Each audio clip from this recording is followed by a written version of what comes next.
আমরা আশা করেছিলাম একটা নিরাপদ রাষ্ট্রের, এখন আমাদের আশাটা আসলে পরিপূর্ণ হচ্ছে না। জনগণের যে প্রত্যাশা ছিল এটা কখনো হয় না এবং হবে না। একটা দেশ এভাবে চলতে পারে না। এখন আইন শৃঙ্খলার ভূমিকা একদম শূন্য। এমনকি অভিযোগ দিচ্ছি সেটাও আমাদেরকে ফিরিয়ে নিতে হচ্ছে শুধুমাত্র চাপে পড়ে। যে যেখান থেকে দেখছেন বাংলা ভিশনের নিয়মিত আয়োজন জনমতে, আপনাদের সাথে আছে আমি শুভ খান।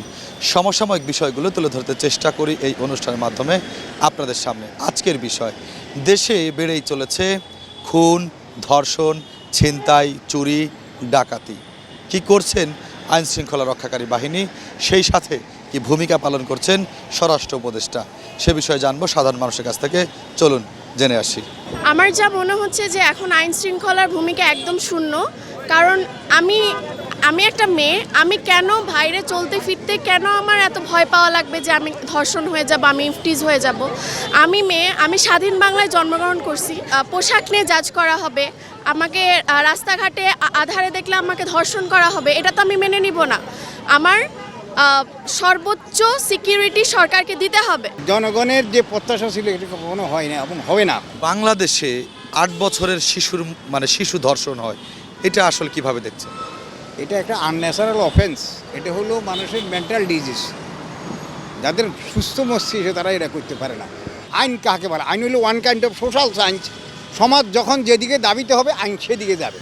সকল সন্ত্রাসী জেলখানার থেকে বাইরে গেছে, বিচার হবে কোথায়? বাদ দেন এসব কথা।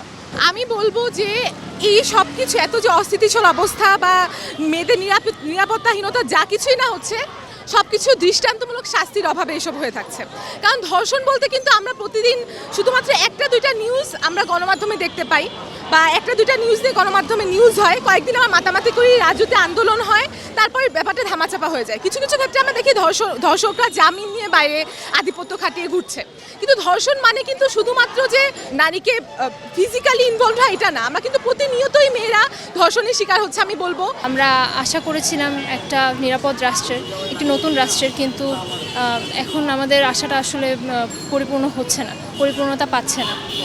যদিও আমরা জানি যে অন্তর্বর্তীকালীন সরকার যথেষ্ট চেষ্টা করছেন দেশের পরিস্থিতি স্বাভাবিক করার, আইন শৃঙ্খলা পরিস্থিতি এমন অবস্থা করার যাতে হচ্ছে আমরা মেয়েরা সেফ ফিল করি, বাট হচ্ছে সেটা আসলে সম্পূর্ণভাবে বাস্তবায়ন করা সম্ভব হচ্ছে না বিভিন্ন পারিপার্শ্বিক কারণে। দেশের বর্তমান চলমান পরিস্থিতি নিয়ে আমি একটা কথাই বলবো, একটা দেশ এভাবে চলতে পারে না।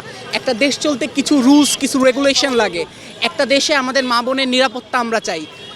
এমন একটা দেশ চাই যে দেশে আমরা নির্দ্বিধায় চলতে পারবো, আমার মা বোনরা নির্দ্বিধায় চলতে পারবে। এমন একটা দেশে আমরা প্রত্যাশা করি। তারা তাদের দায়িত্ব ঠিকভাবে পালন করতে পারছে না বলেই এমন হচ্ছে, আমি মনে করি এটা।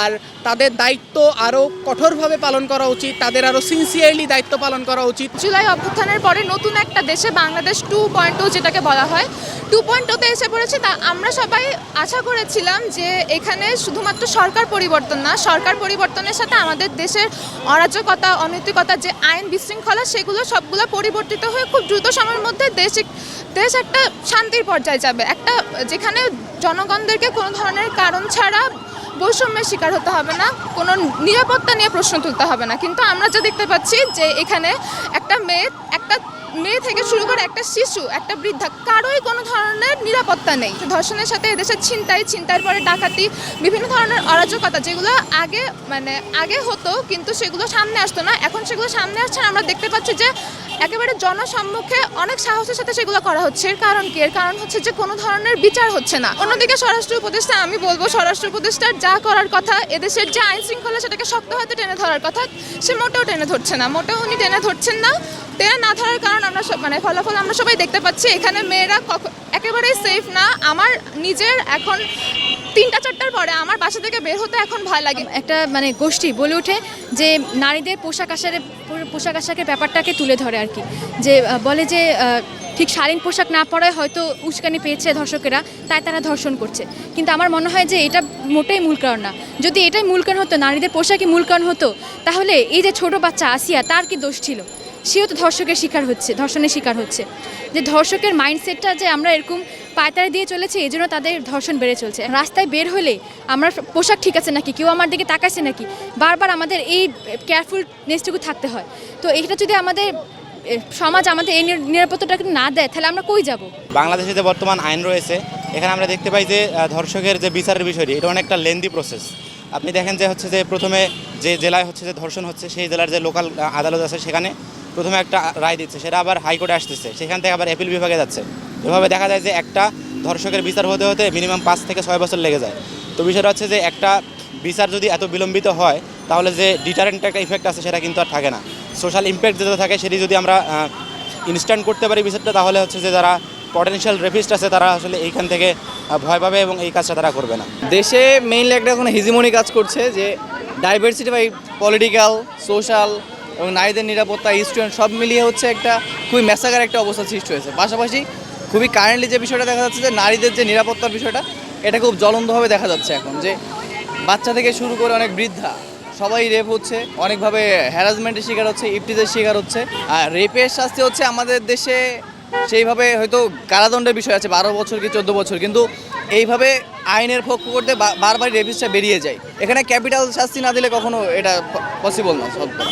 আমরা যেটার জন্য আন্দোলন করেছিলাম যে আমরা একটা নতুন কিছু পাবো, নতুন কিছুর আশায় আমরা যে সবাই সমবেত হয়েছিলাম, তখনও যেমন নারীদের একটা স্বতঃস্ফূর্ত অংশগ্রহণ ছিল, এখনও আছে, কিন্তু দেখা যাচ্ছে পরিস্থিতি এতটাই খারাপ হয়েছে, এতটাই ভয়ঙ্কর যে মানে আমরা বাইরে বের হওয়া তো দূর, মানে যারা লিটারেলি অনেক দূর থেকে আসে তাদের কথা ভাবুন, যারা সকাল 6টায় বা 7টায় বাস ধরতে হয় তারা তো লিটারেলি অনেক ভয়ের মধ্যে, যে রাস্তায় কেউ নাই, তো এখন কি হবে, মানে দেশের পরিস্থিতি এতটা খারাপ।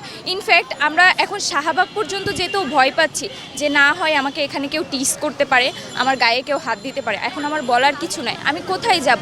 থানায় অভিযোগ দিচ্ছি, সেখান থেকে আসামি ছুটে নিয়ে যাচ্ছে, কাউকে মানে বলার মতো জায়গাটাও নয়, এমনকি অভিযোগ দিচ্ছি সেটাও আমাদেরকে ফিরিয়ে নিতে হচ্ছে শুধুমাত্র চাপে পড়ে, কয়েকজন মানুষের চাপে পড়ে। দেশের আইন শৃঙ্খলা পরিস্থিতি এখনও ততটা উন্নত হয়নি, এমনটাই উঠে এসেছে সাধারণ মানুষের বক্তব্য থেকে।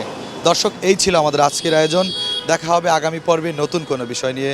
সে পর্যন্ত ভালো থাকবেন, সুস্থ থাকবেন, বাংলা ভিশনের সাথেই থাকবেন।